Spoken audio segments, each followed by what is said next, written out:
भगवान है जो मान अपमान की परवाह नहीं करता, उसी के अंदर भगवान है या वही भगवान है।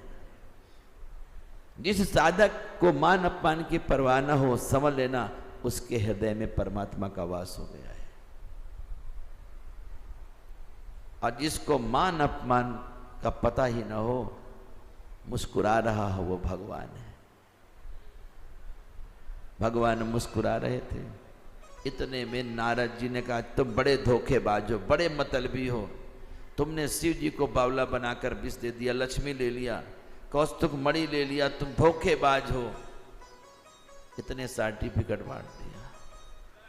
और फिर कहा, तुम्हें पता क्यों करते हो कि तुम्हारे ऊपर तो कोई है ही नहीं अनुशासन करने वाला। परम स्वतंत्र न सिर पर कोई, भाव ही मन ही करहु तुम सोई।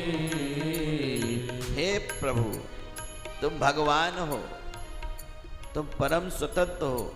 जो तुम्हारा मन करता है तुम वही करते हो। भले को बुरा, बुरे को भला कर देते हो।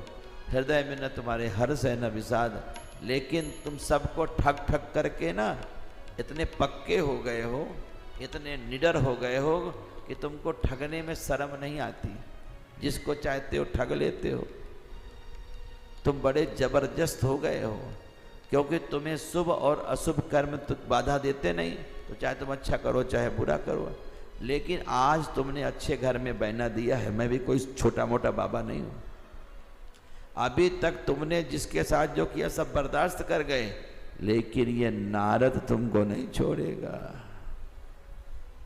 आज तुम्हारा पाला जबरदस्त आदमी से पड़ा है। आज तुम्हें तुम्हारे किए का फल अवश्य मिलेगा। और आंखों में आंसू। कहा, जिस शरीर को धारण करके तुमने मुझे ठगा है ना, तुम भी वही शरीर धारण करो मनुष्य का, ये मेरा श्राप है। तुमने हमारा रूप बंदर सा बना दिया है ना, और रोए। तुमने तो हमारी सहायता नहीं किया है, लेकिन हम संत हैं। हमें बंदर बनाया है ना, हम फिर भी बंदर तुम्हारी सहायता करेंगे।